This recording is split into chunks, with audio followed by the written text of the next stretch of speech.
Pantego Pizza presents SDP, the Steve Dangle Podcast, with your hosts, Steve Dangle, Adam Wilde, and Jesse Blake. Let's go! Guys, I have an announcement to make. Yeah. Friend of the show, Andrew Berkshire, has welcomed a new addition this morning. Young Miles Berkshire, 7 pounds, 4 ounces, happened in the early morning. So congratulations to Andrew, his wife, their other son. It is a big, big morning for them. 7'4"? 7 pounds, 4 ounces, yeah. Alexia Mellon. No good. What do you mean? No, Alexia, that was his number. Didn't like 74? him. No, you're off to a bad start there, Miles. I think Everly was 6'4", 6 pounds, 4 ounces. So who wore 64? No one wears 64 unless you're in football. No one wears 64. It was someone weird, like Martin Straka. Or was he 68? Look Probably at the something like that. all-time leading scorer out of number 64s. It's not going to be good. No, Not it's gonna be probably good. Guys that like played 5 games. yeah, or guys who were forced to wear it as a rookie and then didn't have to anymore. Which is, by the way, a tradition that I think is newer than we think. Because I mean, okay. So name for me a star prospect on any other team other than like recently where they haven't gotten the number they wanted right away. Like Nylander not getting his number was silly. Marner made sense. He wanted to be 93, but they'd retired Doug Gilmour's number that year. So that's, you can't. Which, what are you going to do? Yeah, but Doug Gilmour gave it to him, said, yes, absolutely, please wear it, before he was retired. This whole thing about, no, we'll choose the number for you.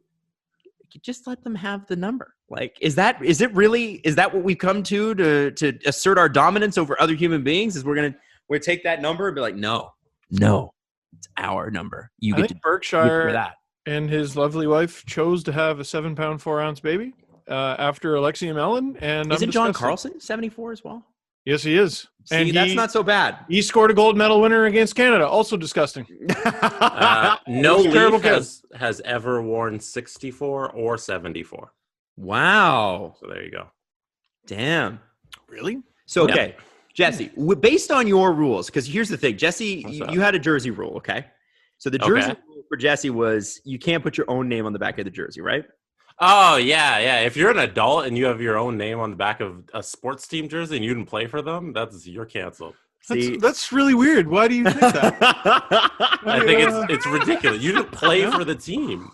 No? You don't. The jersey is the jersey from the team. Yeah. Why are you putting your own name on the back? I don't know, man. I I don't won the know, World back here? Series with the Jays in No, '93. but that's their hat that you're wearing, right? hat It doesn't say I'm wearing. Adam Wilde World Series champion. You didn't win a World Series. It's like, Why would you get a jersey that says Steve Dangle Glynn, the center first line Stanley Cup champion? That didn't happen. can you wear a Jason Blake jersey?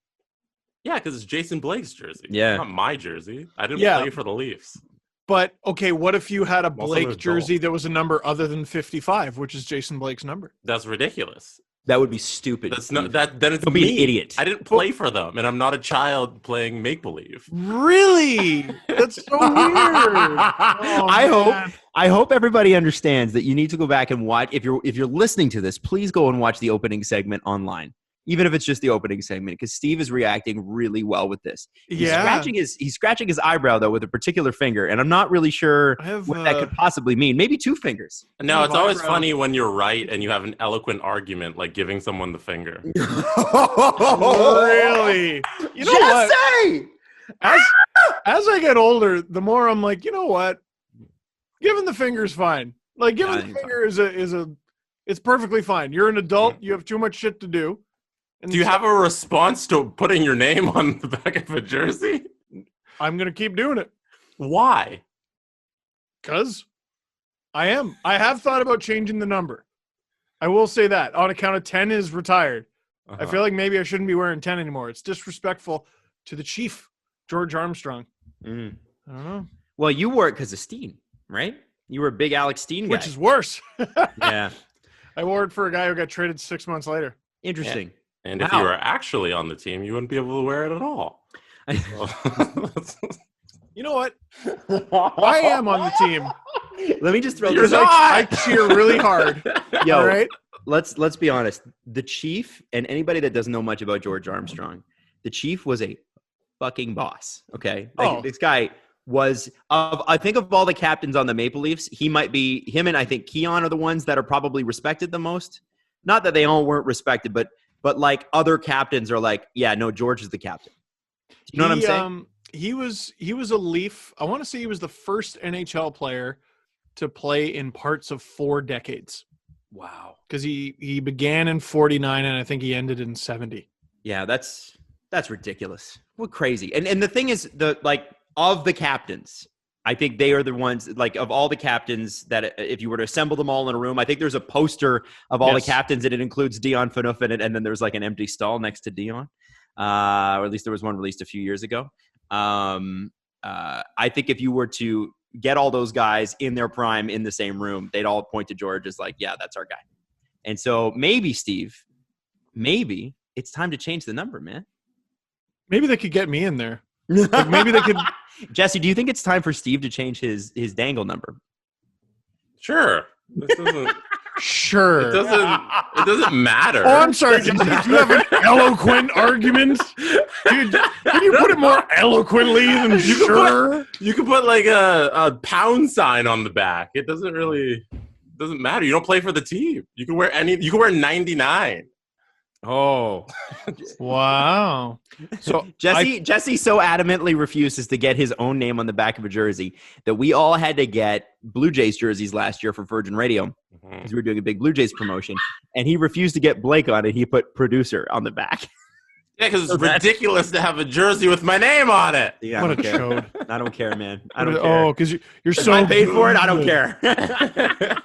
So much better. I'm looking for this captain's photo. I can't find one I can zoom in on, but you can get it on the Real Sports Apparel website, signed by all 1, 2, 3, 4, 5, 6, 7, 8, 9 Leafs captains for the low price of $1,500. Whoa! It's sorry, what? $1,500. It's Is signed that for all by the jerseys. Yeah, the one with, or maybe we're not thinking of the same photo. I'll send it to Jesse, but I believe it's Teeter Kennedy, George Armstrong, Dave Keon, Daryl Sittler, Rick Vive. I think that's Rob Ramage beside him, but I can't read it. Wendell Clark, Doug Gilmore, and Matt Sundin. Where's Randy Carlyle? If it's a Leafs captain and I don't recognize them, it's Rob Ramage. Yeah. Where's Randy Carlyle? Was he ever captain? I think he was captain. Yeah. No. Sure. He was a Norris Trophy winner. I know that. He was a Norris Trophy winner. List of Leafs captains. Here's the thing. Are we doing this? I think we're doing this. How do we not know this? Because the 80s are stupid, and if you're a Leaf fan, you just block out the 80s. Yeah, Rob Ramage was captain for 2 years, and they were okay. And then it was Rick Vive. 2 good years. It was Rick Vive before him, so it was Rick Vive from 81 to 86. Oh, okay. So no Randy Carlyle. No, and then there was no captain from 87 to 89, and then it was Ramage for 2 years. Then Clark. Mm-hmm. Wendell Clark was only captain for 3 years. Yeah. And then he got traded. Okay. Yeah. Crazy, isn't it? Yeah. No Carlisle. Okay. Interesting. Surprise to nobody, but it's officially confirmed today that the NHL draft will not take place in Montreal. It will be done digitally. Now, here's the interesting thing that the NHL has to do, and this is a tough thing that the NHL has to do every single year.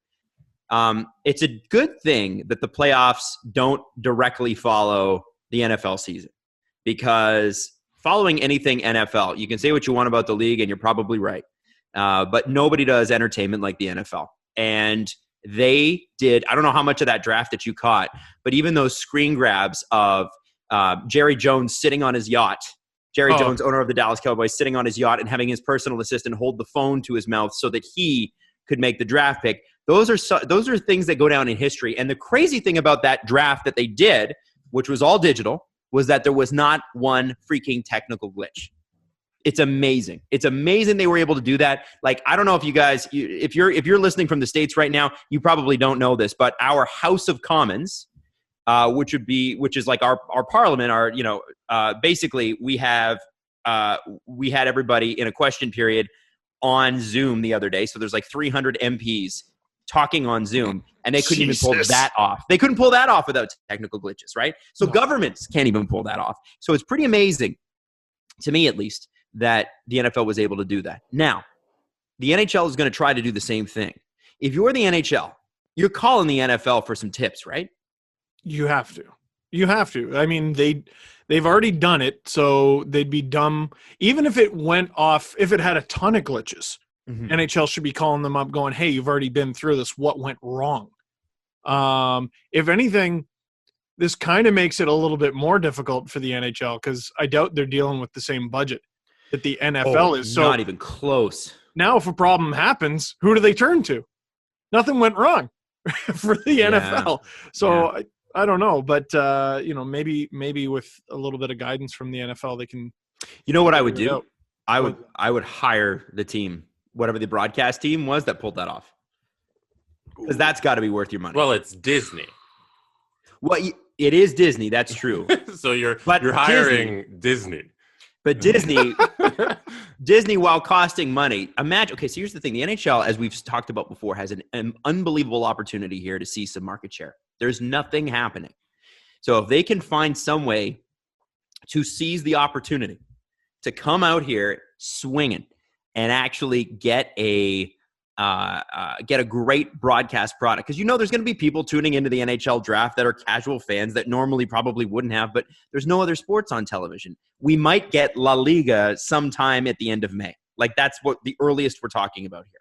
So the NHL's got a great opportunity with the draft here to come in and spend some money and probably do pretty darn well. I would think, that's just me personally, I would think that there would be advertising dollars to support that, especially if the story got out that they hired the same crew as the NFL, right? Because then it's plug and play. It's like, what'd you guys do there? Cool, we'll do that.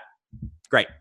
Done. You're the experts, and that crew's found their little niche. But that's Disney. Jesse, what would happen if Pixar did it? Like what sort of people would Pixar have involved for all the draft picks? Moms with thick butts. I saw that meme. It's so true. I love Why does it. every mom have thick butt and all the dads have pencil legs? Yeah, I can relate to none of the dads. Okay, I have a gigantic ass. I can only relate to the moms. It's Don Draper standing in front of his little pitch billboard, going, "We find a mom with a dump truck ass."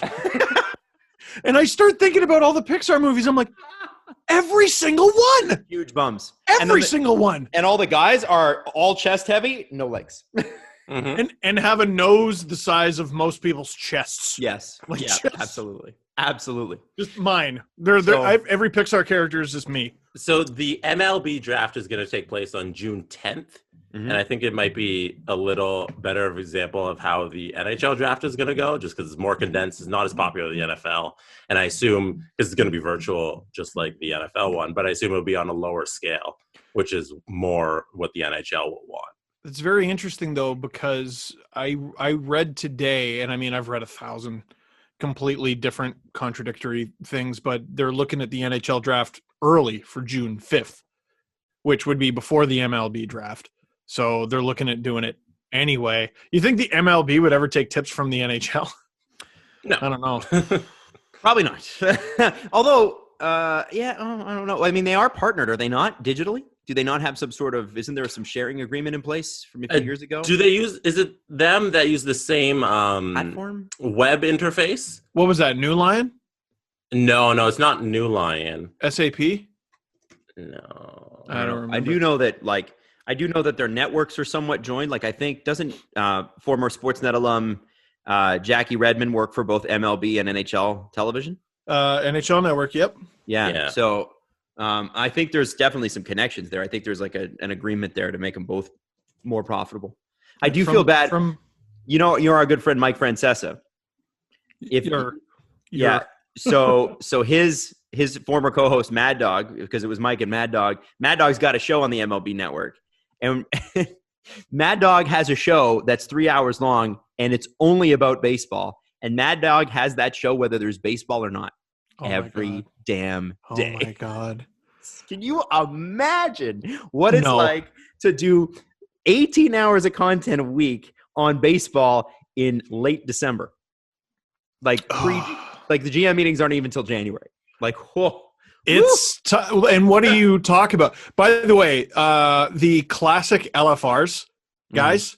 The next, I think I'll do one for Game 7 of the Leafs Red Wing series from '93. just because it's a historical game. I'm not doing any of the old ones after that. Why? My LFRs get like 40, 50,000 views a season. Per video during the season. The last one I did got 5.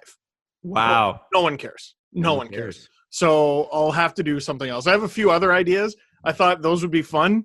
And no, said the majority of people. Okay. So don't worry. I won't bug you with them anymore. No one likes them. Bro. Jesse, you look like you want to say something. There are a couple of things. One, it was MLB Advanced Media is the digital product that NHL partnered with back in 2015 to create some of their digital platforms. So they do have a connection there. Because that was like the in-house advanced media thing that MLB started up, and then NHL partnered with them to bring some of that same technology to the NHL. So there's that connection. And what's the philosophy behind doing the draft before they get the season started or restarted? I think I actually kind of like it. So they don't really know when they're going to be able to resume games. And I think if they are able to resume games, maybe it's with a little bit of a regular season, maybe it's with a little bit of a training camp, maybe it's both, and then it's the playoffs. Who knows what the turnaround is going to be for the next season, right? So you're going to want to. They're saying December. That's what they're like. Pierre LeBrun reported this week. Not to interrupt you, dude, but no, it's okay. But who knows? They are saying December. And let me pull that article up, actually, because I think that's kind of relevant to what we're talking about. What I can tell you on that regard, too, is that the players have told the NHL in no uncertain terms that they are playing a piece of the regular season. I'm not sure if that means it all, but they are saying we want to finish the regular season. Make no mistake, this is what we want. Now, in that case, the standings will change. Sure. Yes. Yeah. So you can't really hold a draft if your standings aren't official. Well, there's that. And then what if the CHL resumes and all of a sudden a month and a half or whatever it is into the season, you're drafting guys and who knows, maybe they're showing up to camps. Maybe they're basically just, hey, we need you. Yeah. You're a key part of the team. And then you're also guaranteed to have an off season because you won't go from whatever extended playoffs to the 2020-21 season, or you'll either start that season. So there will be some sort of, if it's 1 month or 2 month off season, so why not just use that window for your draft? Agreed. And it's going to be very interesting for trades because a lot of roster players get dealt at the draft. Yep. This year, you're not going to be able to do it. So what if there's like some wink nudge, like some guys get traded, but because, that it's past the trade deadline, you can't allow that. So maybe there's an understanding that we're going to trade you. I don't know. Let's just say Andreas Janssen after the season or something like that. Listen, we've been yelling and screaming at all different sports, not just hockey, to get creative, and they're being forced. Nothing makes humans adapt quicker than being forced to figure something out. So I'm very interested to see what they come up with. And an early draft to me doesn't sound like a bad idea. So here's what Pierre McGuire.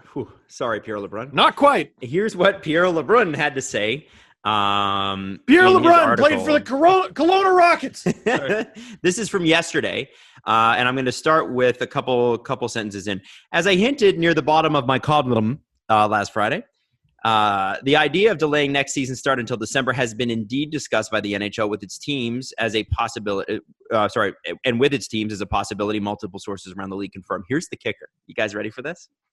The kicker is the league still hopes to cram a full 82-game season into a December start, which would mean, as with the November start scenario, wiping out All-Star weekend, bye weeks, shortening the Christmas holiday break, and basically tightening the entire schedule matrix wherever possible. The result would push the regular season into May and the playoffs into July. Again, I say all the time during the season pause, none of this is written in stone. It's just discussed as a possibility. But here are two reasons why a 2020-2021 season start in December makes sense and is on the table. So number one, the length it will take to complete the 1920 season, if even resumed at all. Several team executives have spoken with, I have spoken with over the past week, have said the league has hinted at being willing to go as late as September, maybe even October, the October Classic, to finish the playoffs for this season. After that, some form of offseason would be needed, even a truncated form before you could start a new season. I think you need like 4 weeks. You got to let people breathe a little bit. That's just me conjecture, though. The second point, and then we'll break this down. This one's a bit longer, so bear with me. A lot of teams feel they need fans back in the arenas next season before opening the doors. That's what they're telling me. That's Pierre. It's fine to try and finish off the 1920 season without fans because 85% of the regular season's been played and that gate money's been earned. But by the time the NHL opens up shop for 2020, 2021, most teams can't even think of starting without fans in the building. Some organizations have told me they would lose less money by simply staying dark. Hence, they're hoping a December start will be enough time for the world to be in a better place with the pandemic. Will we have a vaccine by then? Yeah, probably not. Will there be medical treatments that help mitigate the threat and allow for crowds to gather together by December? Will massive numbers of tests be available for everywhere?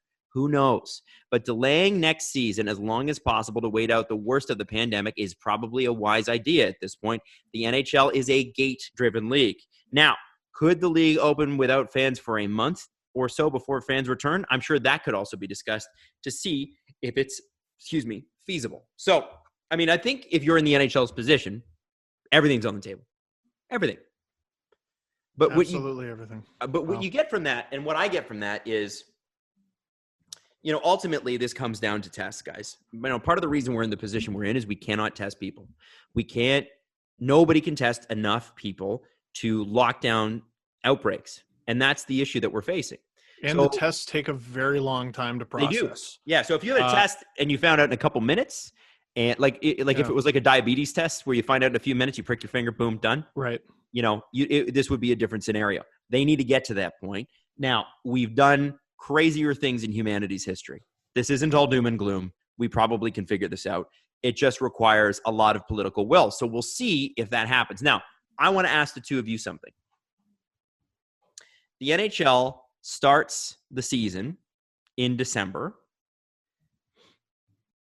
and no All-Star break, no pauses, goes until next July. Is that good or bad for the game? Most teams already are playing 3 to 4 games a week.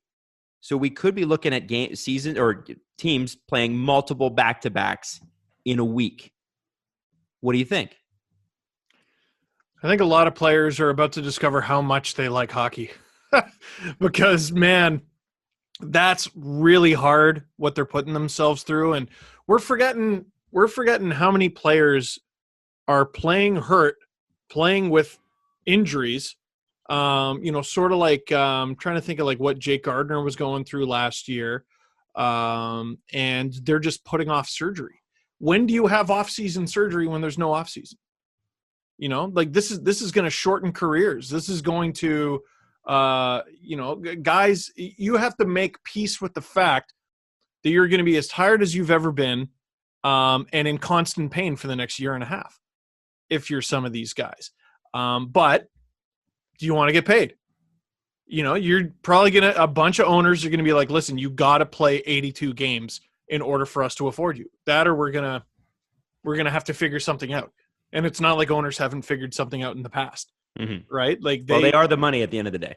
They are the money, and okay, NHL players have guaranteed contracts, yeah, but they've slashed their income more than once, right? So I think they would find a way, some justification. I mean, Jesus, guys, it's a pandemic. You weren't playing games. We can't pay you. They'll figure something out. So, is it a good idea? The sports broadcaster in me says absolutely, but a lot of hockey players have really got to look themselves in the mirror, really got to have some serious conversations with their families, because the next 2 years is going to be the hardest 2 years of their athletic lives. Jesse.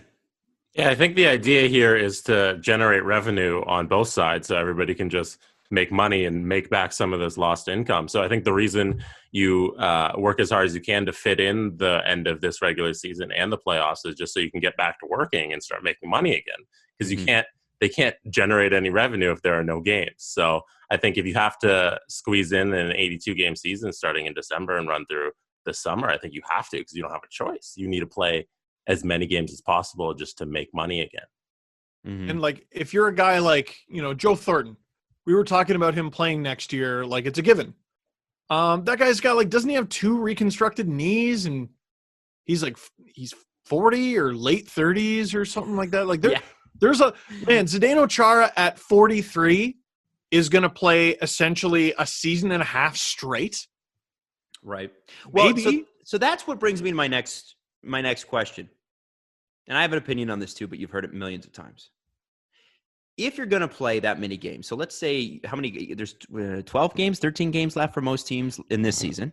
Roughly a dozen. And then you're going to have 2 teams go all the way to the end of the playoffs, which is another couple months worth of games. So that could be 25 games each?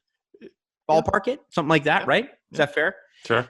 And then you're going to play another 82 games, plus maybe another 0 to 25 games after that. With less rest than you're used to. Right. And that brings you to next July. And that's still only a couple months and you're back to camp again.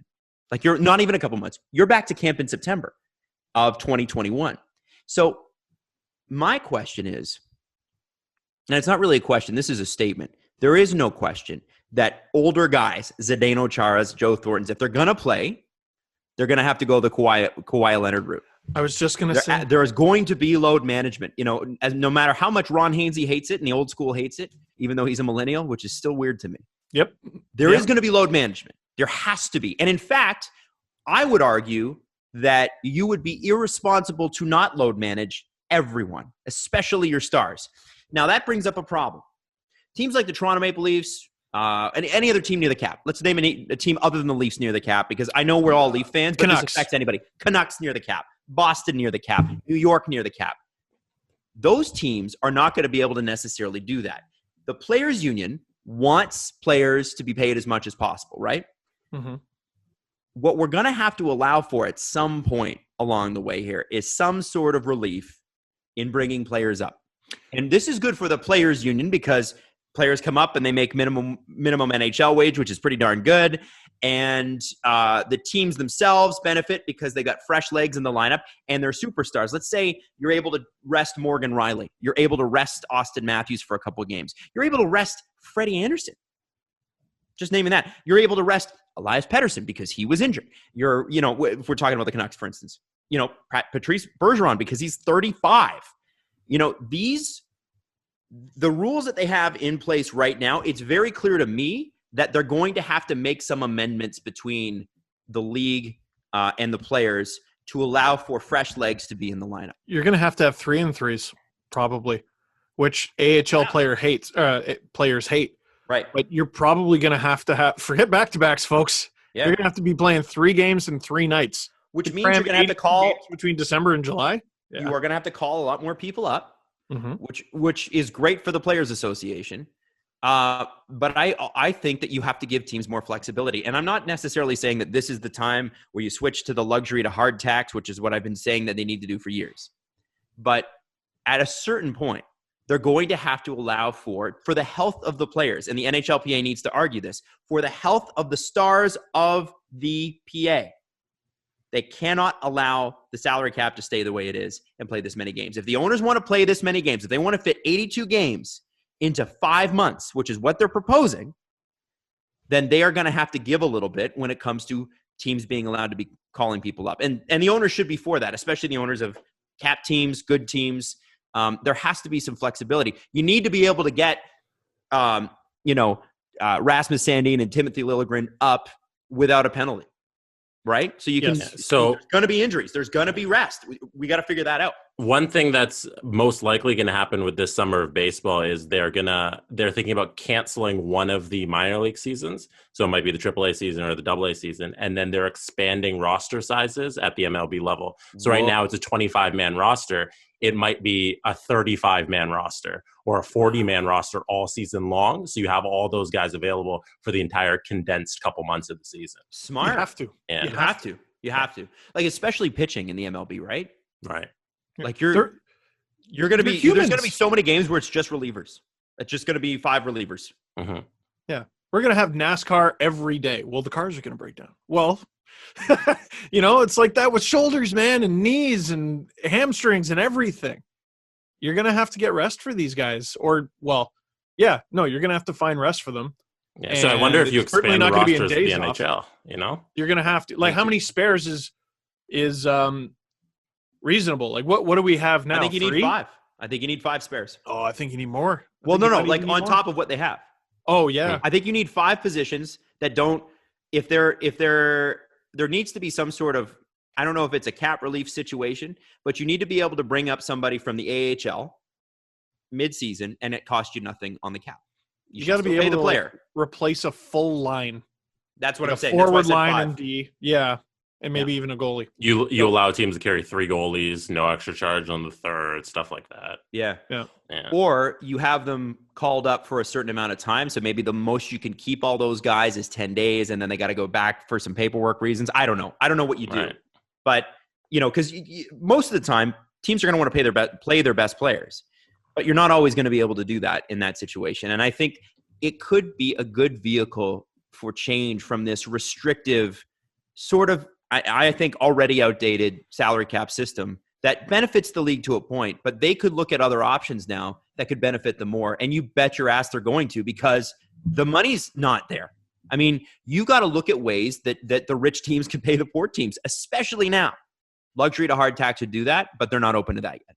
So be interesting to see how they handle that. Now, coming up in about 10 minutes here, we've got Danny Ryland of the NWHL, and we're going to have to talk about a bunch of things, including Toronto of the NWHL. We still don't have a name. Trading away the number 1 pick, the first pick in franchise history, to where, Steve?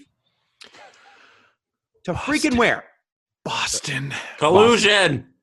But to the place where the owner is from. Right. 3 owners. 3 owners. All from there. Collusion. Ownership group. Gosh darn it. It's collusion. It's Boston collusion. I've always said it. Everyone thinking I was getting political about shouting collusion all the time. I was talking about Boston. People really loved what the NWHL did last night, though. And, it was interesting, having Anya Packer on and that sort of thing, talking about drafting some of these players. And I think it played into the decision last night. The number 1 overall pick is from Boston. It's cool. It's cool. Well, and also it's a little, the draft is a little bit more restrictive. It's not as simple as getting the best player. It's, can that player, make moving that far work? Mm-hmm. And I'm just saying, night 2 starts at 7 tonight, probably roughly around the time this podcast is going up. And folks, you might see a familiar face. I'm just saying. Are you going to be a part of the broadcast? I'm just saying. That's cool. Yes? Yeah, maybe. Jesse, he's just saying. I'm just saying. So he's just, he was going to say, but he's just saying. I'm just saying. Merely. I'm simply just.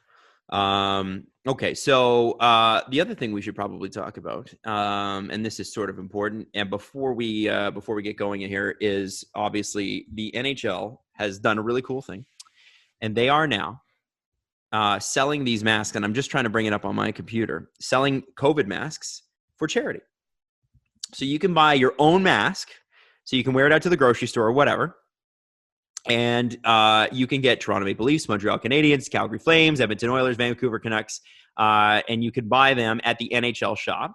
All 31 teams are there. They're about $25 US to buy, and they go to Feeding America and Food Banks Canada. And that actually plays into what we raise money for on Friday night as well. So, Steve, let's go through the totals, because we wanted to say thank you.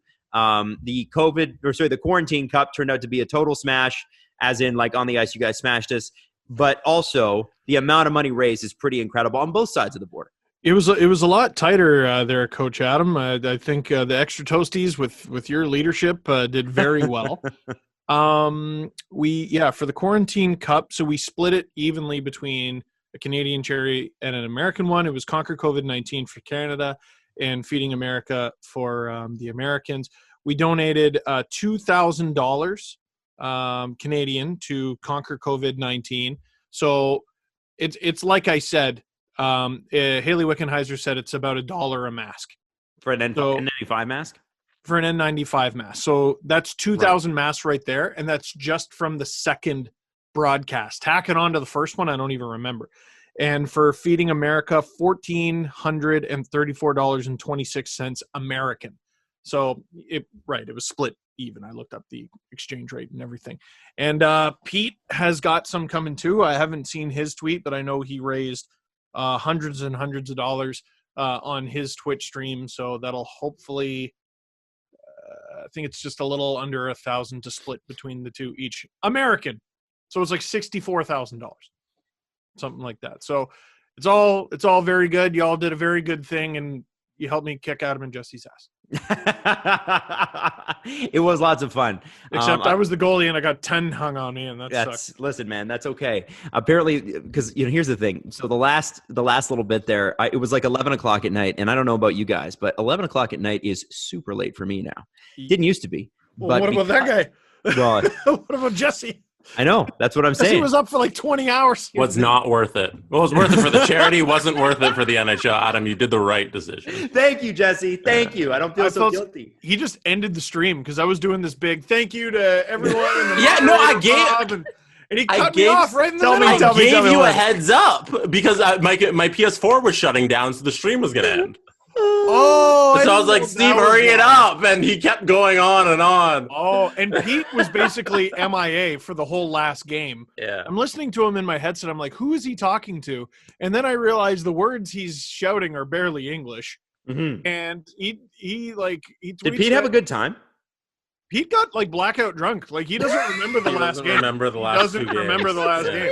The rest of us are having like casual 2, maybe 3 because we're nuts throughout the course of a 3-hour broadcast. By the way, that was a 3-hour broadcast. And Pete's just, woo! I guess he knew it was a long night. We would go to like a TV timeout or something. And he'd be like, I'm going to the washroom. I'm like, what? We're in the middle of the game. And then they drop the puck. And then our left winger isn't moving because Pete's in the washroom taking his 10-minute I'm drunk piss. And the guys are sitting there like, Pete. You can't get blackout for our last 2 games. I'm glad I got kicked upstairs for everybody to take it so seriously. Right? Adam could have moved his guy. One thing I do want to do, I don't want to stop the online streaming thing with you guys because I gotta be honest with you, I miss you. And it was so much fun. So I'm hoping that the 3 of us can do some NHL 3s or something online on certain nights of the week. Mm-hmm. We could. Yeah.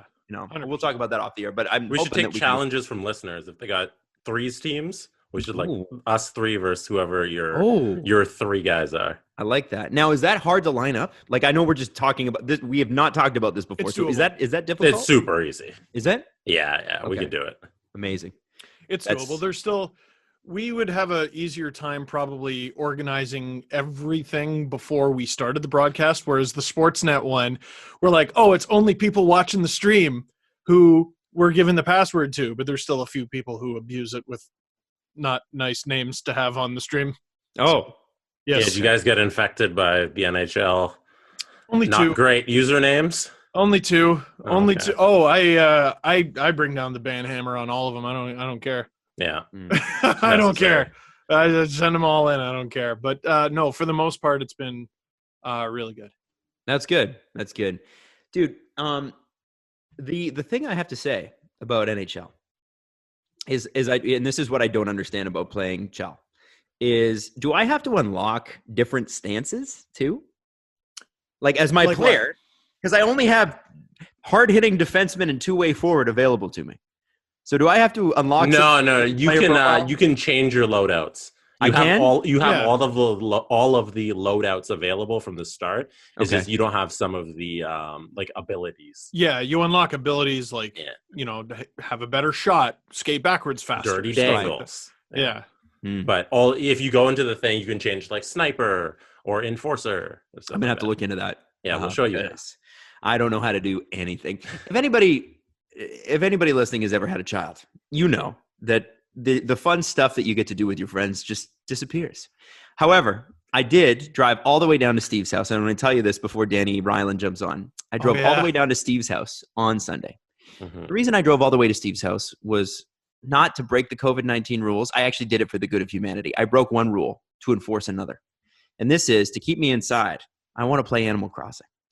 And so Steve has a Nintendo Switch. So I borrow his Nintendo Switch. I set it up.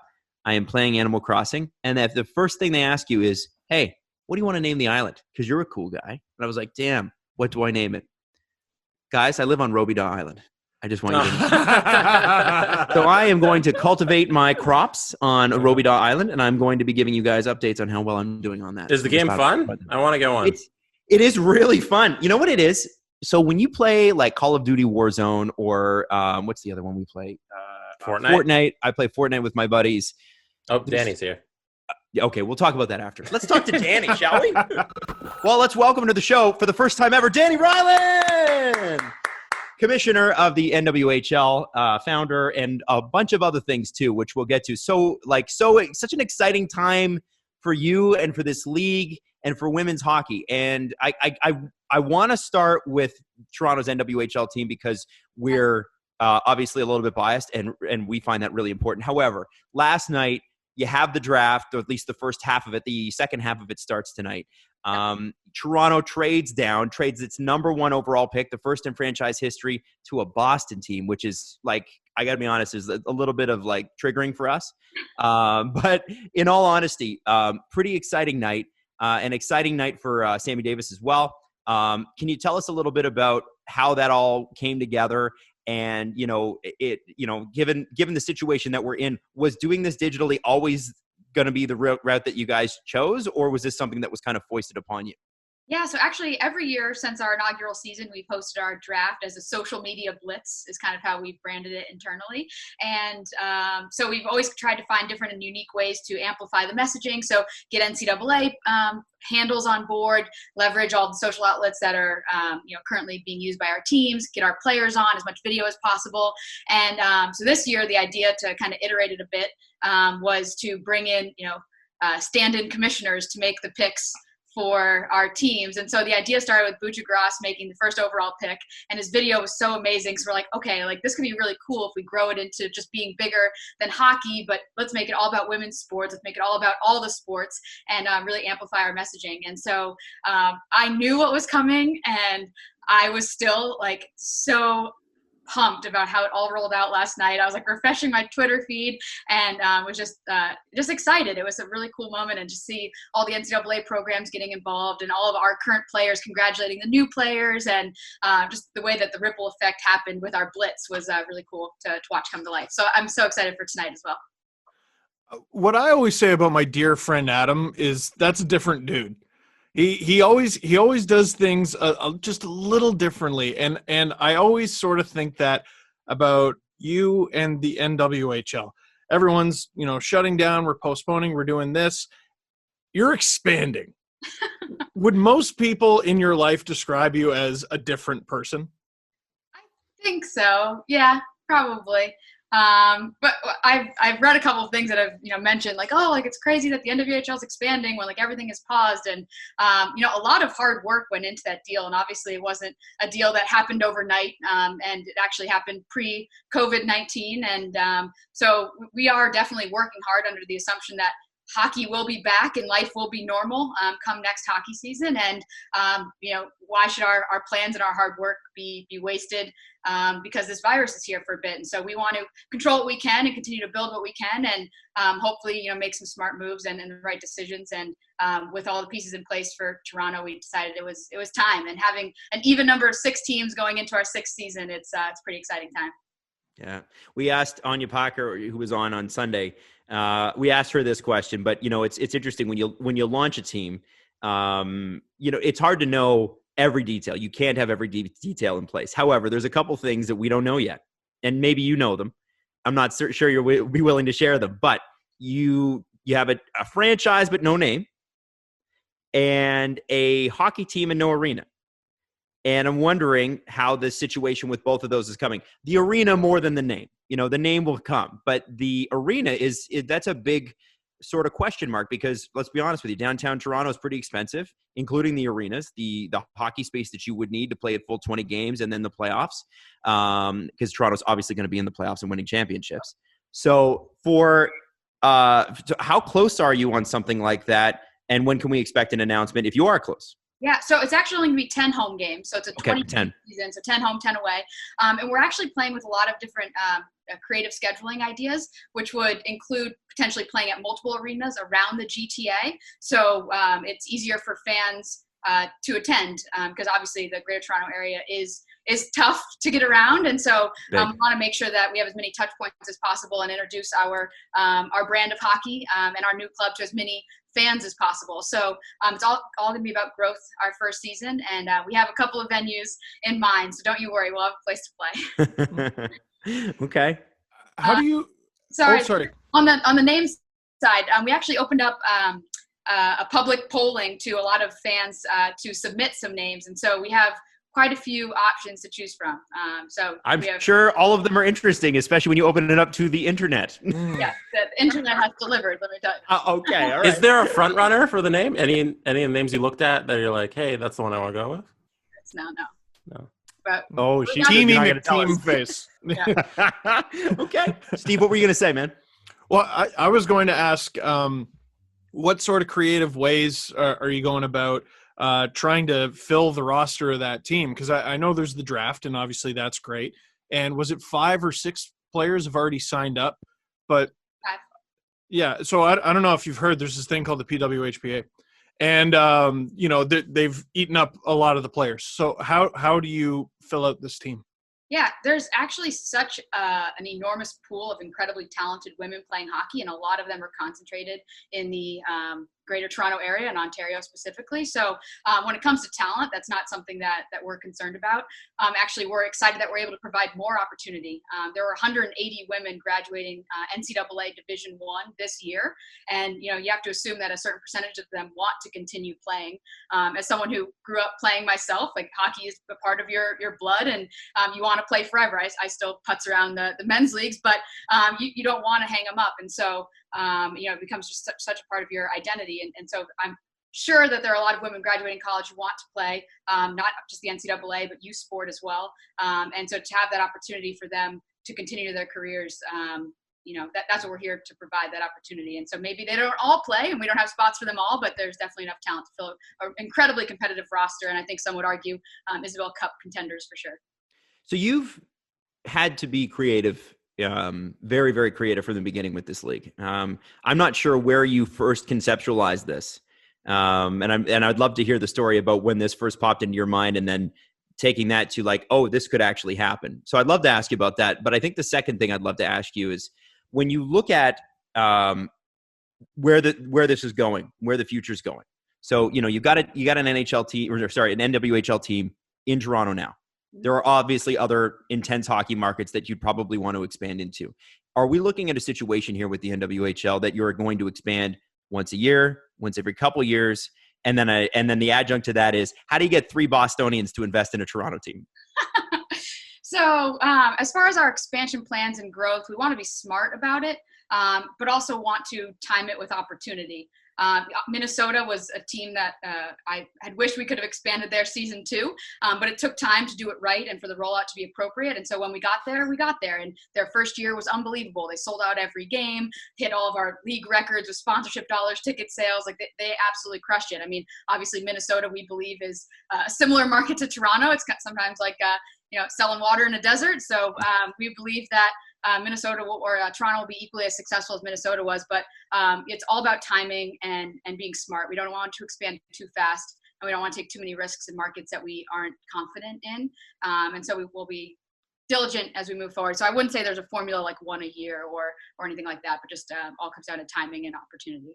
But then as far as the Boston investment into Toronto, I mean, we've really put together an amazing leadership group in Toronto. The 3 women leading that team are absolute go-getters, powerhouses, and they're going to make a lot of amazing things come to life up there. And so it's not, there are a lot of ties to Toronto as well. So I don't want to say there's, the Boston tie like makes it, illegitimate, for Toronto. But yeah, we're definitely excited to get those people in place, and their passion for what we're all building together is remarkable.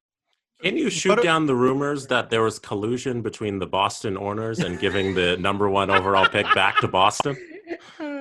Yeah, we'll definitely shoot that down. I mean, I think the mindset there was that Toronto had a healthy list of folks to scout from, and so that number one pick wasn't necessarily needed right away. But I wasn't in on the trade, so I couldn't. That was well handled, by the way. Well handled. I'm still not convinced. So. What about the people involved in that ownership group impresses you the most and made you sort of go, all right, this is my crew? Yeah, I mean, I think that they get it. They know that this takes work. It's not just, oh, let me come in and, I have I'm going to snap my fingers and my finances are going to make this team come to life. They understand that women's hockey and getting the word of women's sports out there takes hard work and effort. And these are the type of women who know how to work, and they roll up their sleeves and they get things done. And I think that is what is so exciting about having an opportunity to work with them is it's a constant push. Like, we're always pushing each other to obtain that next goal. And so I think above all else, it's their commitment, their mindset, and their work ethic. Let's talk about Twitch, because this was pretty cool. When that deal was announced, I mean, we definitely thought that's awesome. I mean, you want to go where the next generation is. That's where they are, right? There's no question. Television is changing. Broadcasting is changing.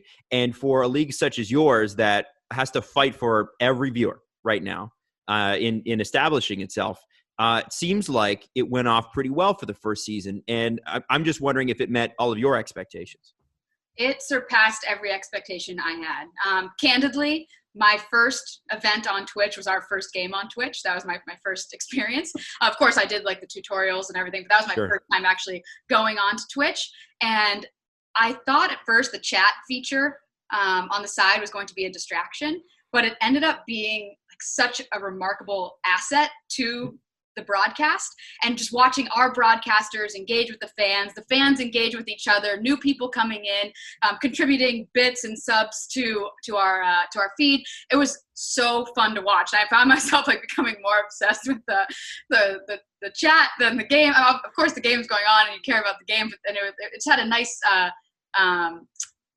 synergy. The two tied together. It was really a fun experience. And so that the experience surpassed my expectations. And then just the commitment from Twitch in general. I think one of my initial hesitations going into the deal was they didn't have many traditional sports deals. And so how would we differ from all the esports? And they were they said, we care so much about becoming a traditional sports platform. We want to see you succeed. We are all in. And to say that and then see it come to life throughout the season was really amazing. So that the entire team at Twitch, I'm incredibly grateful for, and look forward to growing with them over the next 2 years.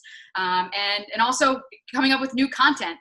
Halfway through the season, we launched a side channel or a side show, shoulder content for the league called NWHL Open Ice, which was hosted by the Gamer Doc.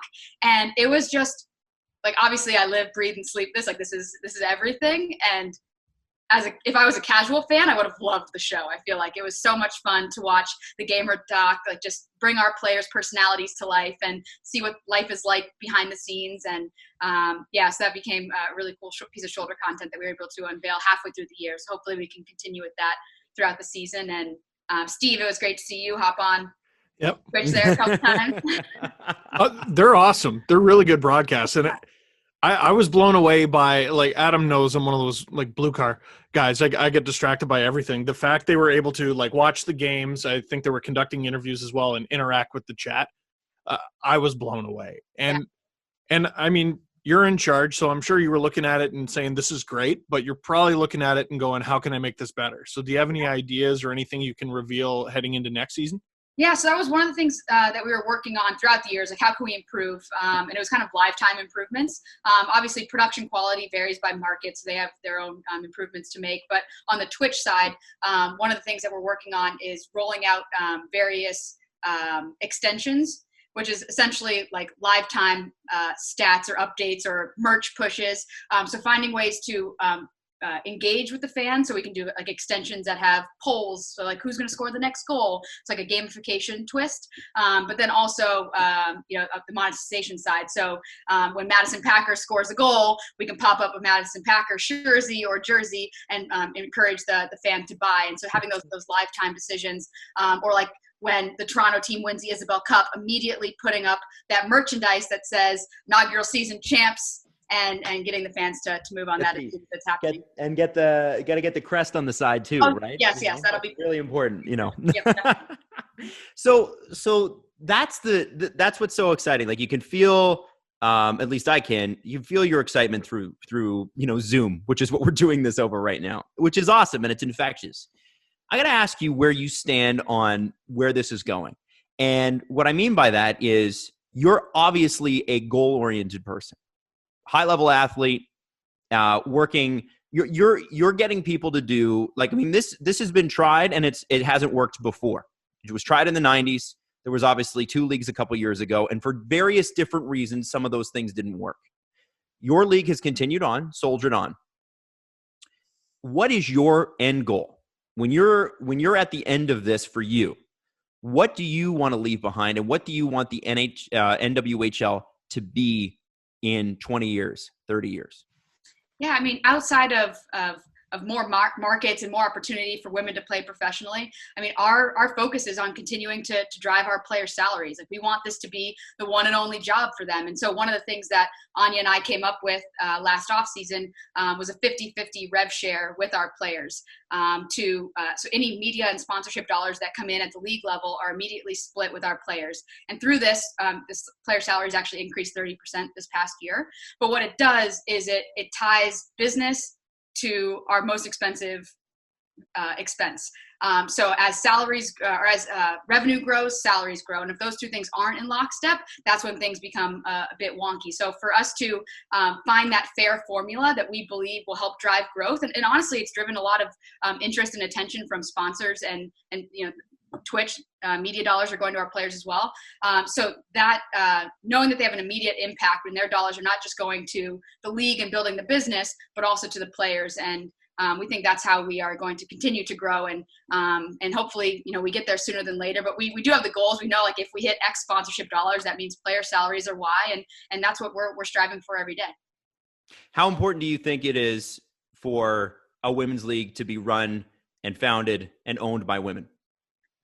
I mean, that's what exists right now. So we think it's pretty cool and pretty important. And we want to continue to grow that. And, we do think it's amazing that we have opportunities for women. I mean, it's not just up to 25 roster spots that were created in Toronto. It's a team president, it's team GM, it's coaches, it's athletic trainers, it's equipment managers, it's a broadcast team. Like, those are all opportunities. And of course, we're not just going to hire all women, but those are opportunities that might not have existed for women to have careers in sport. And so we've seen people involved in our league grow their careers, and we want to be that platform to help them do that. And we want to continue to create those opportunities. So it's important to us for sure. Over the years, there's been obviously a ton of pushback about, like, the way things are done and which way things should be done. And there was a tweet that got a bunch of traction the other day, and I'd like to read it to you and get your thoughts, if that's okay. So it's from Jerry D. And I'm sure you've already seen it. I can see your face. It's hard to get excited that the NWHL is coming to Toronto when all the best players in the world don't play in the league. You can call it professional women's hockey, but without the best players playing, it's semi-professional at best. And I should read his follow-up too, just to be fair. Fair points by some of you. It's unfair to call the league semi-professional because it does contain some of the best players in the world. But a vast majority of those players have decided not to play in this league to further the growth of women's hockey. I just can't share in the short-term excitement that some have about this league coming here without all the best players playing in it, because I feel it makes it harder to get women's hockey where it needs to be as a professional league. I wish these players well, but I feel it hurts what the PWHPA is trying to do for the future of the game. So that was a lot, and I was just wondering what you thought about all of it.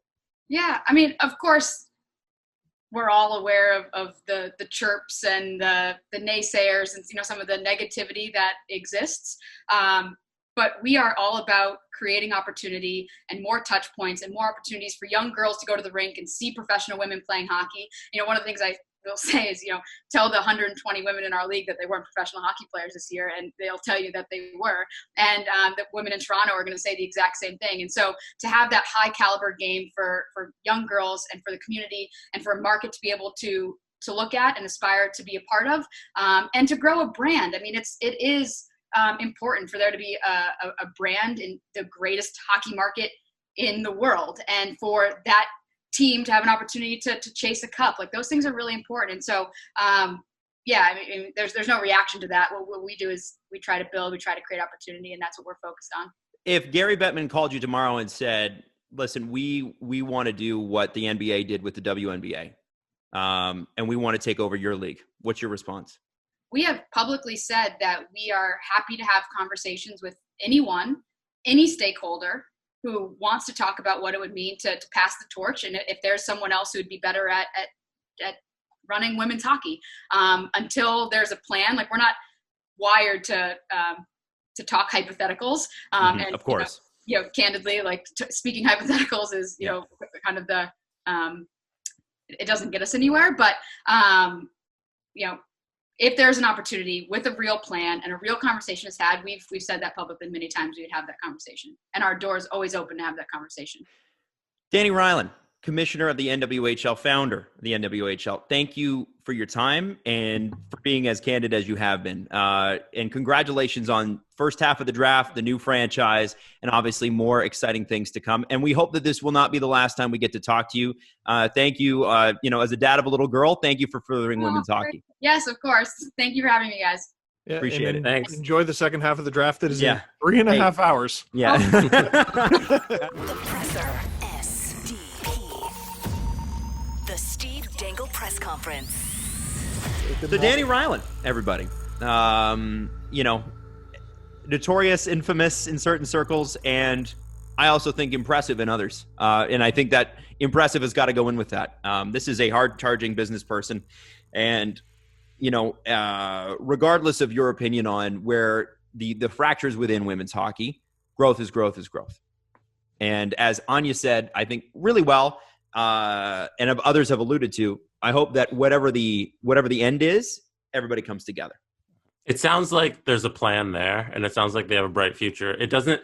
You look at a league like the XFL, where they just start, and within like 2 years they're going to be done, and it's never going to survive. It doesn't feel that way with the NWHL. No. It doesn't feel like, hey, Vince McMahon's going to start this thing and just burn it to the ground. It feels like they're looking towards the long term and actually trying to grow the game of hockey. Mm-hmm. And some of her answers were exactly what I expected. She's got the blinders on, and she won't be distracted by all the nonsense. Right. Like, oh, well, there's some people don't like what you're doing. And so, like, I don't think she cares, man. I don't think she cares. And in her position, she doesn't have time. Like, I don't think that you can be in that position and care. I think you gotta focus on what's ahead of you. Everything else is noise.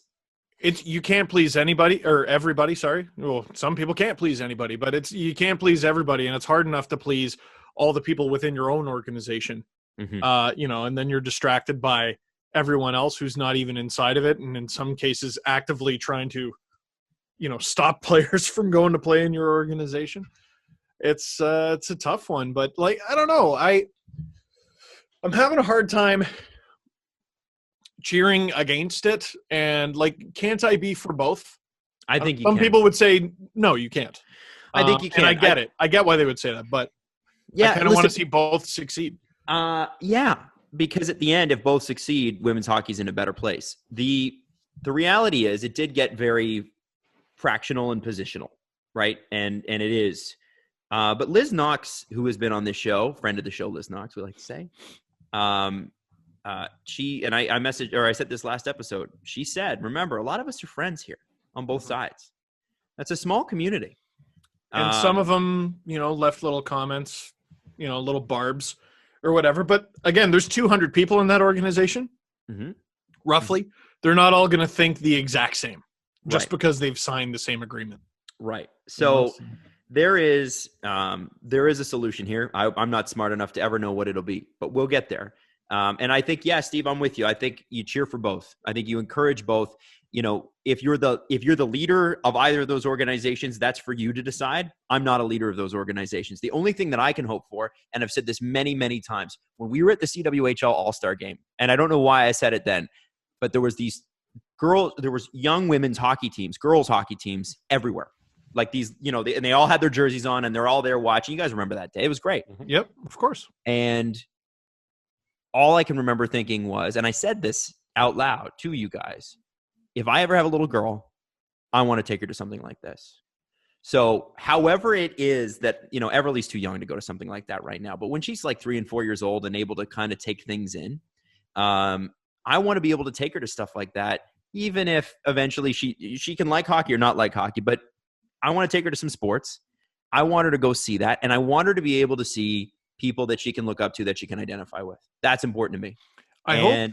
And like the way I looked up to Doug Gilmour, I want Marie-Philippe Poulin to be that, or Hillary Knight, or Amanda Kessel, or whoever it is. I want them to be, I want them to be able to play this sport. I want her to, and if my kid loves to play hockey, I want her to dream like I want to play in the NWHL or the WNHL or whatever it ends up being, just like I dreamed of playing in the NHL, even though I didn't have a hope in hell. You know what I mean? I did. But I hoped anyway, and that was what was key. So anyway, that's just my side rant. Sorry about that. I hope, and I didn't think of this until we got I almost had the phone, off a Zoom with her. I hope the Toronto NWHL team does take some things from the Toronto Furies. What do you mean? A lot of the community outreach things. Like I was just thinking about how cool it was I went to an exhibition game between, it was the Furies and the UOIT Ridgebacks in Oshawa. Like I would like to see them do exhibition things like that. And, don't restrict it to just like if they've done their homework on the market, which I'm sure they have, they'll know that Toronto is really Toronto, like sort of in quotation marks, right? It's the GTA. So I'd like to see them, travel, do community outreach, stuff like that, maybe play against some of the university teams. Just get creative. Yep. I'm sure they will. So you know what? With that, I think we got to go right into the press conference. We have time for a bit of a longer one if you want. Jesse, do you want? Do that. Yeah. Okay. All right. Now hang on. I've got to change. I moved my hat once. I'm not a hat guy, as you can tell, because my head's enormous. But you move your hat once, and then your hair gets all out of place, and then you're bald. And then you're bald. Should I just leave it off? I'm just gonna leave it off for now. You can see my messy hair. Let's go. Ooh, all right, Adam, are you ready for your history corner? Yep. All right. So this is from Delirious Dame on Instagram. Delirious Dame. All right. They write, I am an essential worker who appreciates you guys keeping me company while I deliver mail. SDP is one of my favorites, and I consider y'all friends. My AHC request is less of a specific question and more, I'm a big fan of hot takes, and I was hoping you could ask Adam what his hottest take is about whatever period of history he wants. Ooh. Thank you. Hugs and kisses all. Stay healthy. So do you have a hot take about history that you want to get out there? Something that you've been mulling over for years that you're like, this is where I stand and I'm going to die on it, like contract lengths. Okay. Remember that? Do you remember when the season was canceled and who was it? Bill Daly said, or was it Bettman or Daly who said contract lengths will be the hill I die on? And then it ended up not happening. I don't remember that. I don't think it was that. I do. Yeah. Vaguely. Okay. All right. Anyways, go ahead, Adam. Guys, before I answer this, how much of our audience is American? It's a pretty high percentage. Like 40%, something like that. It's less than half, but yeah, somewhere around there. So about 40% of our audience. Yeah, 30, 40. So I might make, this is a 2-part hot take. Are you ready for this? Oh boy. Our American listeners, on the most part, are not going to be happy with me. Adam wishes the British one. Oh my God. No, I don't wish the British one. Oh my God. No, I don't. Wow. I don't. The British. Say King that George, into a mic, Adam. King George was nuts. And actually, if you look up the story of King George, his favorite thing was the American colonies, and he did basically everything he could wrong to keep them. But there are two things. Number one, most Americans, despite it being one of the most talked about things that in American history, the Constitution. Americans do not know anything about the American Revolution. It's scary. Number 2, there is no American Revolution, and there is absolutely no victory without France. Not even a question. What if America I don't know today, what the American Revolution is? So I'll tell you in a second. The American Revolution, America does not exist today without France.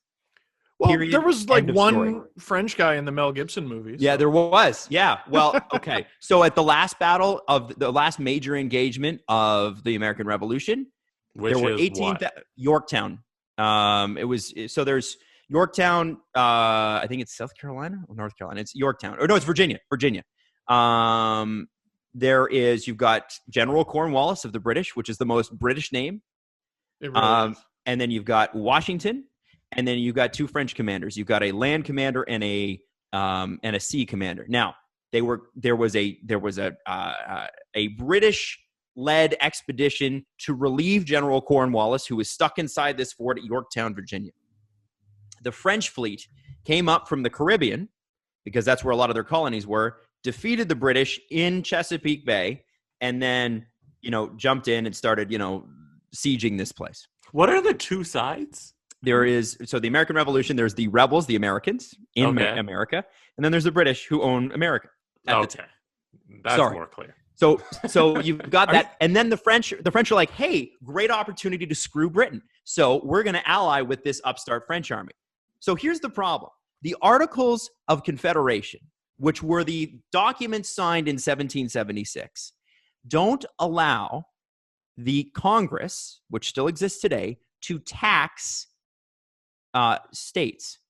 Initially, what everybody wanted was, it's like, oh, we're a bunch of little states and we're going to be our own little countries, but we'll kind of be like a federation, which is essentially how America's built. So the Americans are like, yeah, we're going to fight the British, the preeminent power in the world, but we're not going to tax anybody because we're trying to get rid of the British who are taxing us.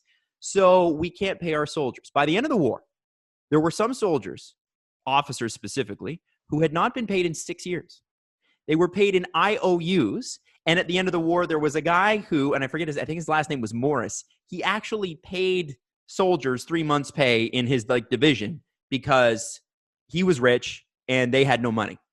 And so to wrap this up and to be very, very quick about it, not only was desertion rampant, everybody talks about all the Continental soldiers. What a great group of heroes. Yeah, they were. They never got paid. They never got fed, often didn't have shoes, and then left. They just bounced. They were like, you know what? Screw this. I'm out of here. And I don't blame them. But at the last battle, the major engagement, there are more French soldiers on the field than there are American. So your last major engagement in that war, the French essentially are the major force. It's France versus England, and America's there.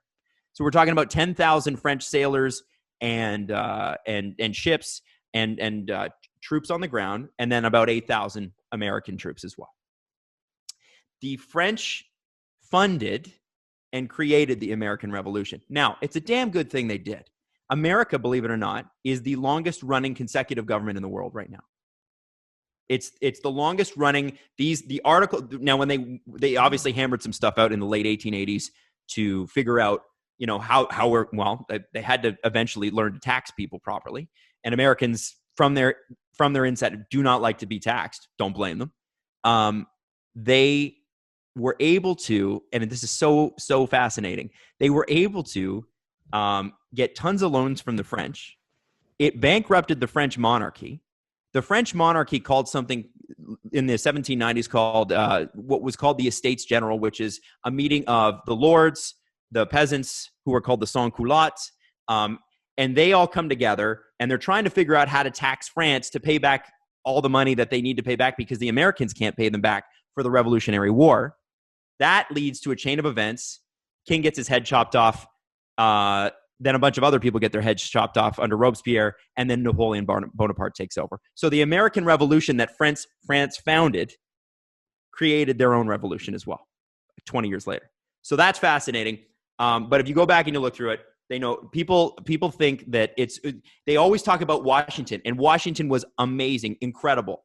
But there's no way that Washington's in a position to beat the British without the French, and without the French pouring piles of money. We're talking, they said back, I think the estimate is 80 million livre, which is 80 million pounds back then.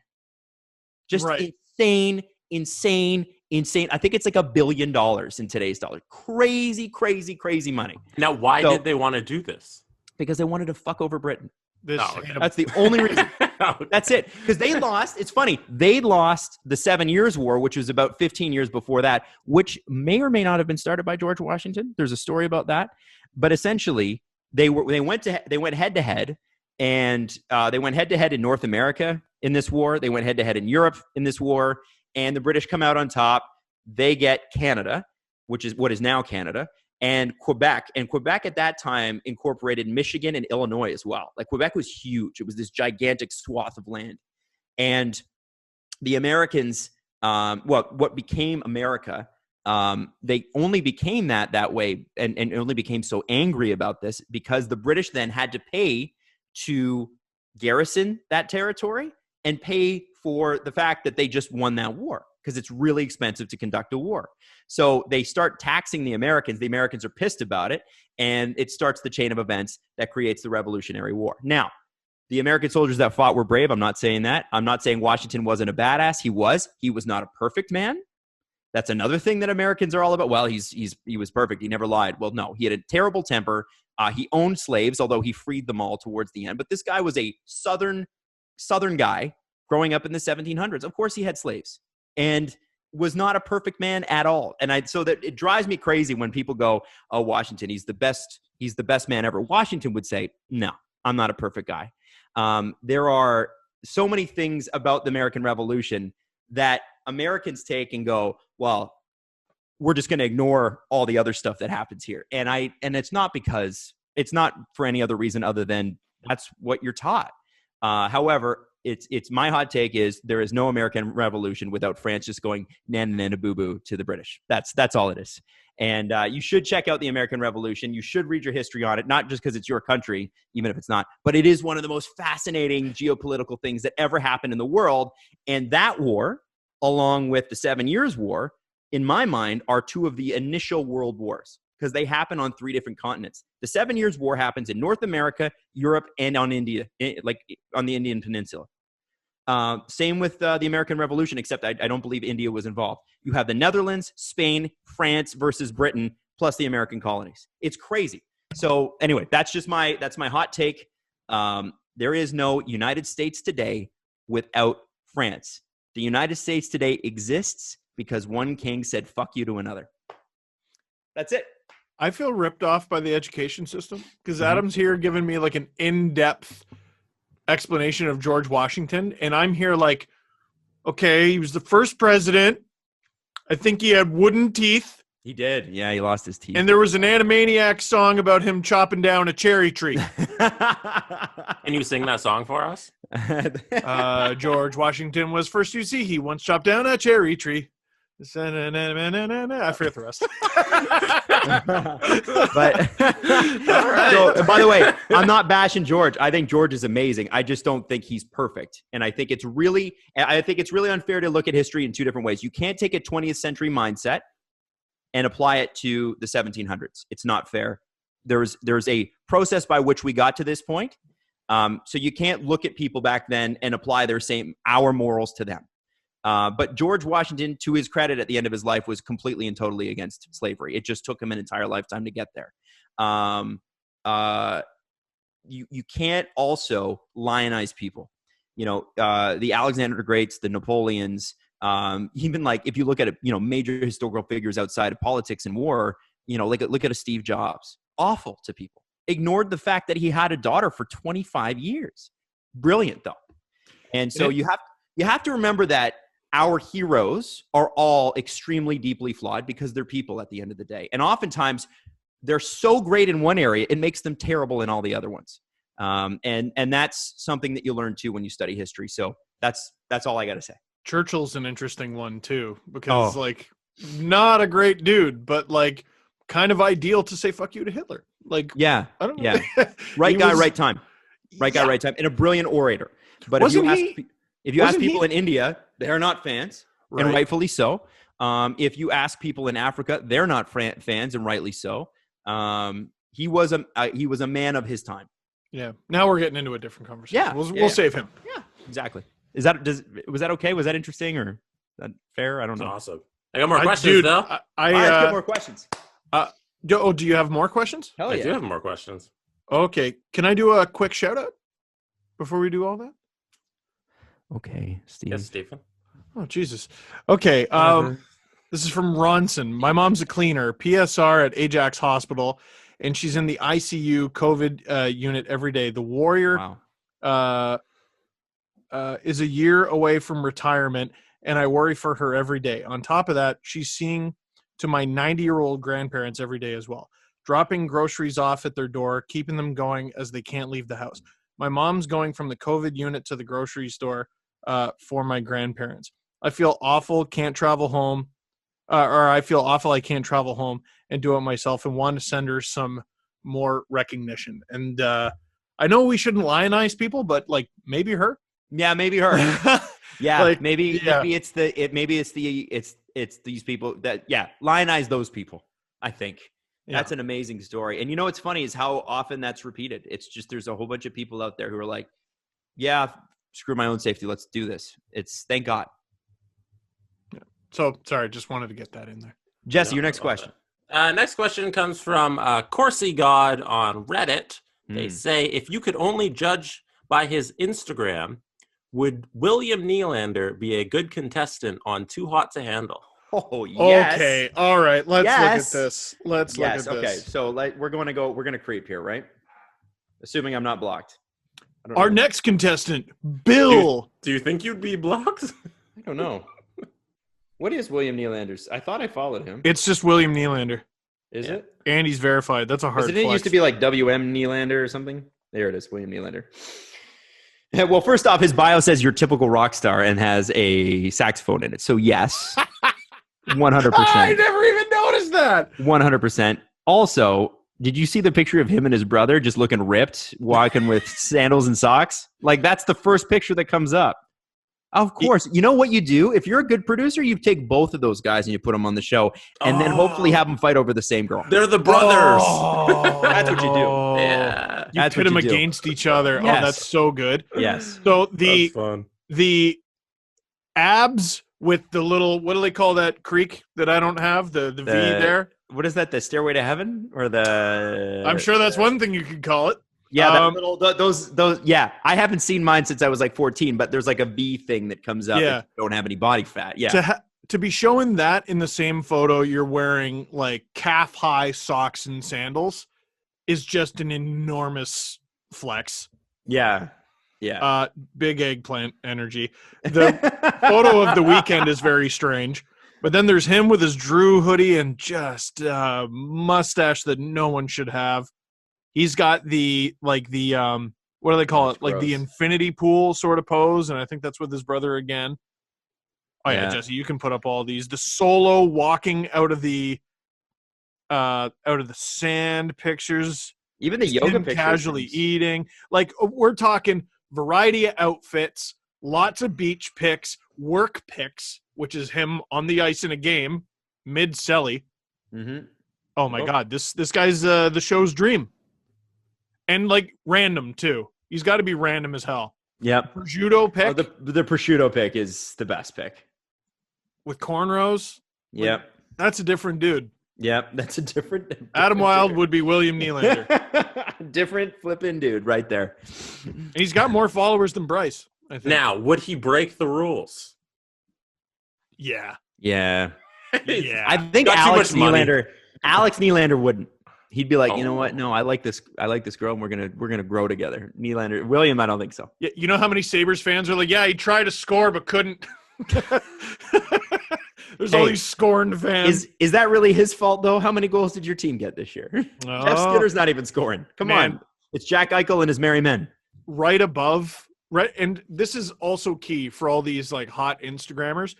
He's like, I'm not just hot from the front. Here's him doing yoga. Yeah. With his brother and everything, and that's right above the prosciutto pick. This guy is perfect for a show like this. Absolutely perfect. Please don't steal him. He's having a really good season. But like this he's ideal. Yeah. We might lose him to the show. We might. they'll have to up the pool from $7,500. 2? Jesse? 2 how much? Oh, sorry. You Oh, said up the they'll have- pool. Yeah, you said they'll have to up the pool of $7,500. How much, Steve? Well, what's his number now? 10.88 million. Because that's how it works. 10.88. Didn't he make 10 flat last year? That's how they prorated? Something like that. Yeah. It would have to be 10.882939. That would have to be his salary. And 69 cents because he just thinks it's funny. By the way, He does make 6.9 million. I should. Anyway, Yeah, that should also be included in that. it's nice. Jesse, go ahead. by the way, I was also correct on Bill Daly. This is from an article from 2011. Bill Daly said contract term limits of 5 years. He describes them as the hill we will die on. All right, he died. Bill Daly. So, Man, Bill Daly died. He died 9 years ago. I can't believe that. he It's been should a long not be alive. Yeah. Damn, bro. R.I.P. Yeah. Random24 on Reddit wants to know who would win a hot dog eating contest out of the 3 of us. Ooh. It's always the skinny guy. Yeah, Jesse's gonna win this. I don't know. I have a long stomach because I'm so tall, but I don't know if I could eat that much. I could eat like that fast to win a hot dog eating contest. Yeah, because 'cause that takes do speed you get a minute? plus. Yeah, it's like, is that For how 10 long minutes? Nathan's is on July 4th? I think it's 10 minutes, isn't it? I don't know. That Listen, I'm sounds good. right. I'm good for about 3 hot dogs, and that's about it. So I'll straight up say my stomach cannot handle that. I got a weak baby boy stomach. So if I have 3 hot dogs, that's probably going to be it for me for a couple days. And I would let you guys win. I don't care. Yeah. I don't care what it would be. I'd be like, you know what? This ain't for me. So I'll eat this hot dog. I'll show up to the event, but I'm not going to win, and I'm not going to try to. I used to be able to, like, I used to walk in there, after a shift at the zoo. I used to walk in a Mandarin after a shift at the zoo, skinny, and walk out looking 14 months pregnant. And I just don't know if I can do that anymore unless I were in a certain state. Like drunk. No. How high? You'd have to be high. Yeah, well, a little bit. Perhaps. I mean, drunk too. Drunkery's a thing Yeah. for sure. But munchies, yeah, I could probably slam like half a dozen hot dogs. Yeah. Half a dozen hot dogs? Half a dozen. That's a lot of hot dogs. Yeah. Yo, can we put that to the test? We don't have anything to do. No, But you yeah. add in the 10 minutes, that makes it really hard. But like, No, just you got 10 minutes. Can That's you the do it? limit. It's What not if we just raise money- infinity Whoa. time. Steve, what if we raise money for charity? I will challenge you, Steve. I could do at least 3 Oh, that's bullshit. Anybody can do 3. I can do 3 hot dogs in 10 minutes. Yeah, I can do 3 that hot in dogs in 10 5. minutes. I think I could do half a dozen hot dogs. I really do. In 10 minutes? Yeah. Now, are you willing to deal with the fallout? Oh yeah. You could do 6 hot dogs in I 10 got 2 minutes. toilets. Okay. So That's that's more a hot than- dog every minute and a half. Yeah, every 90 seconds you got to eat a hot dog. How big's the hot dog? Like, are we Oh, it's talking, like the small ones. Like Yeah. we're the, talking Shopsies? yeah, like- yeah. No, yeah. we're not talking like the big, gigantic, foot-long We're sausage. talking like Schneider's. You throw it in Yeah. a pot, you can boil it. yeah. The Plus one you put in bun. with your mac and cheese. The Nathan's ones, they have the buns on them, right? Yeah. You have to Who's have the really famous guy? What's his name? The one who keeps Kobayashi. Kobayashi. Oh, No, the American Joey dude. Chestnut. Joey Oh, Chestnut. Joey Chestnut. Yeah. Their breath, I always think about their breath after that. It must just stink. I always feel bad for the announcer that's got to go up and hold the microphone in front of them, and they're covered in wet bread and hot Or dog anyone chunks. who has to live with them for the next week. I personally don't think Steve could do 6 hot dogs. In 10 I think he minutes. can. I believe. No, 90 seconds is too quick for 6 As hot dogs. the heaviest member of the show, I think I could. I think he could. I think he could. Here's the thing. I think we should live stream that, and we should do a little charity raise. What do you think? For would you want to donate to what's the COVID-19 charity we donated to for some reason? Conquer COVID-19.2. Conquer COVID-19. Would you do it for that? Yeah. I'd do it. Let's do it. What are you doing on Friday? Let's do it Friday. Yo, let's do it, man. Let's do What are you it. doing on Friday, Steven? Yeah, Steve. Let me confirm. Okay. Okay. But If you got something with Snet, then we'll pick another night. It'll literally take 10 minutes of your time. Yeah. We And in just set fact, up a camera. Snett might want to get on this. I also want to make sure I'm not doing anything Saturday morning. I think it might be tough. You'll be doing stuff Saturday morning. It's just what Oh, stuff? yeah. Oh, yes, certainly. Also, do I want to stream baked? I don't know. I don't think No. you need to. No, I don't think No you one can wants do to see that. No, no Ready, set, performance go. enhancing drugs. Yeah, no, that's a yeah. You're right. That is a performance enhancing drug. You can't do that. Fair enough. Can't do that. Steve, I want you to commit to this before we leave the subject. On Friday at 7 p.m.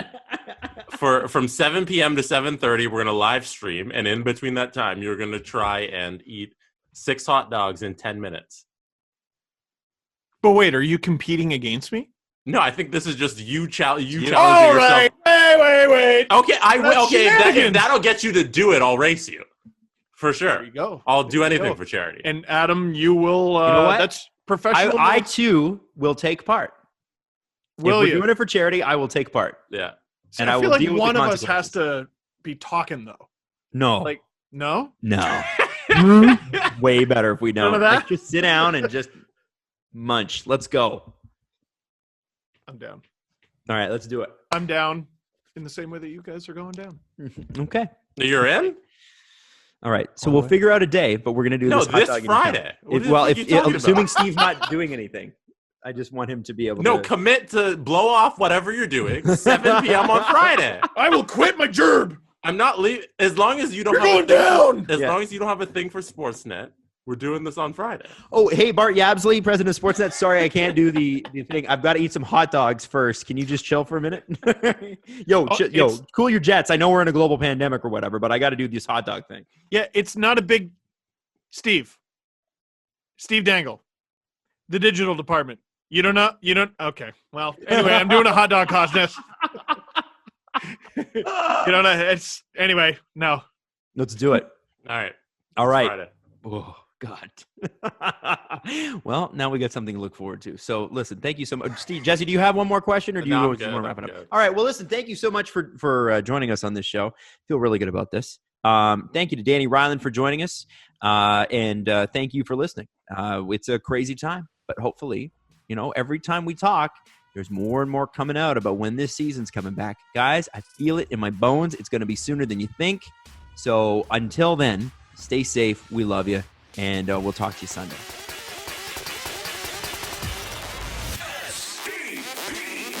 The Steve Dangle Podcast. Follow the guys on Twitter at Steve_Dangle, at AdamWYLDE, and at Jesse Blake. Brought to you by Pantego Pizza. Order at Pantego.com and stuff your face with deliciousness. Connection complete.